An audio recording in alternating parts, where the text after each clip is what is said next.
Bunga Hati full episod 18 sinopsis. Di episod kali ini, Farizan menemui Datuk. Dia mulai menjelaskan kepada Datuk Sulaiman tentang siapa Dilaila. Dan di kali ini, Farizan juga menjelaskan yang dia sukakan Dilaila. Farizan juga menemui Joshua dan menjelaskan kepada Joshua yang Dilaila bakal menjadi isterinya.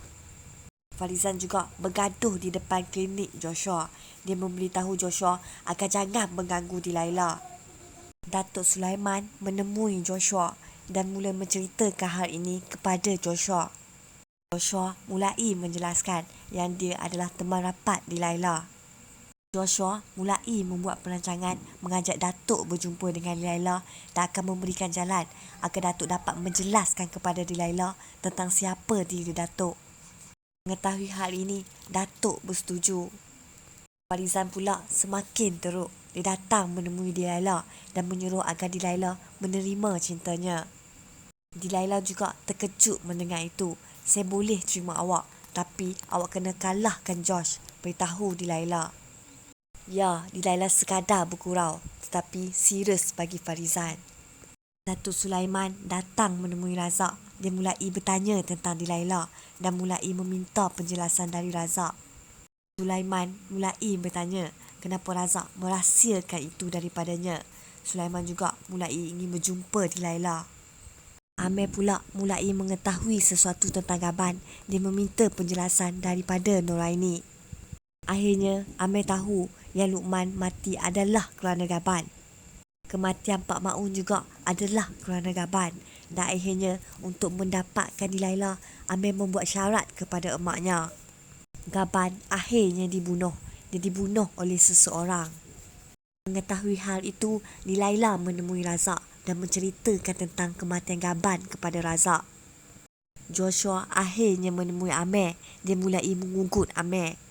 Joshua turut menasihati Amir, cukup-cukuplah cover kejahatan emaknya Noraini. Dilaila mulai berjanji dengan diri sendiri. Dia akan memastikan kematian Luqman, kematian Pak Maun akan mendapat balasannya.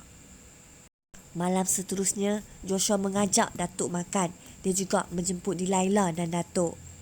Ya, Joshua akan menyatukan Dilaila dengan Datuk Sulaiman.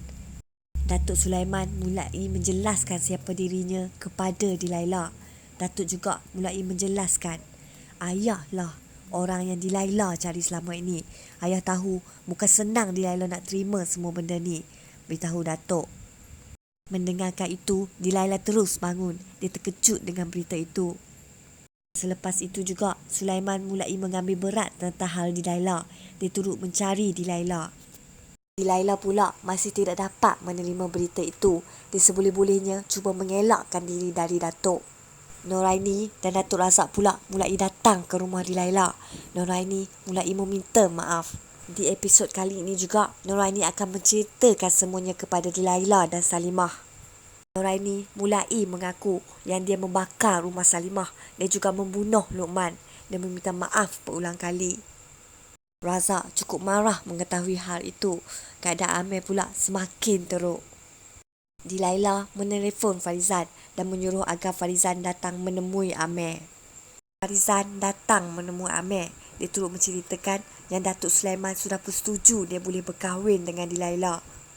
Mendengarkan cerita daripada Farizan membuatkan Amir semakin marah. Dia terus menghalau Farizan.